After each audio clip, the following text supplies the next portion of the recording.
Complete చేసి ఇవన్నీ చేయగలిగినానంటే because of Savitribai Phule వల్లనే అని చెప్పేసి నేను చెప్పదలిచాను. ఎందుకంటే చదువు మహిళలకు దూరమైంది.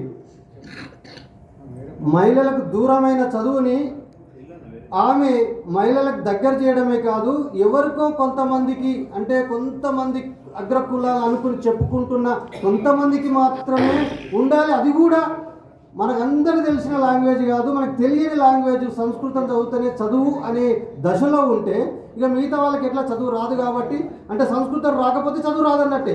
కాబట్టి అదంతా దూరమైన వాళ్ళకి అందరి నుంచి తీసుకొని వచ్చి ఒక సాధారణ లాంగ్వేజ్ లాగానే మనకు ఉండాలి అని చెప్పేసి మరాఠీలో, హిందీలో, తెలుగులో, లేకపోతే ఏదైనా చదవచ్చు, ఇది చదువు, దీంట్లో కూడా విజ్ఞానం ఉంటుంది, ఇది కూడా ఈ దేశానికి ఉపయోగపడుతుంది, మనలో టాలెంట్ను ప్రదర్శింపజేయడానికి అవకాశం వస్తుంది అని చెప్పేసి, అందుకోసమే మనం అందరం చదవాలి అని చెప్పేసి ఆ సంస్కృతం నుంచి మిగతా భాషలన్నిటిని కూడా హైలైట్ చేయడానికి, వాళ్ళందరినీ ఒక ఒక ఒక ఉద్విగ్నంగా అందరినీ తయారు చేయడానికి, లేకపోతే ఈ సమాజాని కోసం పనిచేయడానికి తయారు చేసే కృషిని ప్రారంభించింది ఈ దేశంలో ఆధునిక మహిళా టీచర్గా సావిత్రిబాయి పూలే.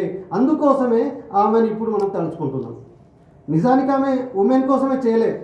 ఈ దేశంలో ఉన్న అనేక మంది దళితులు దూరం ఉంటే వాళ్ళందరి కోసం కూడా చదువు చెప్పాలని చెప్పి ప్రయత్నం చేసింది. లేకపోతే శూద్రులు అనే పేరుతోటి అనేక మంది దూరమైన చదువుకు, వాళ్ళందరినీ కూడా చదువులోకి రమ్మన్నది. కాబట్టి వీళ్ళందరూ కూడా చదువులోకి వస్తేనే దేశం డెవలప్ అవుతుంది.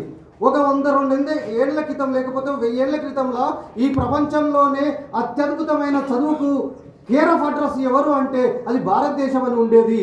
కానీ ఆ భారతదేశం ఎక్కడ పోయింది అంటే మళ్ళీ వెనక్కి పోయింది. కారణం ఏంటంటే 90% జనాభాకి ఎడ్యుకేషన్ లేదు.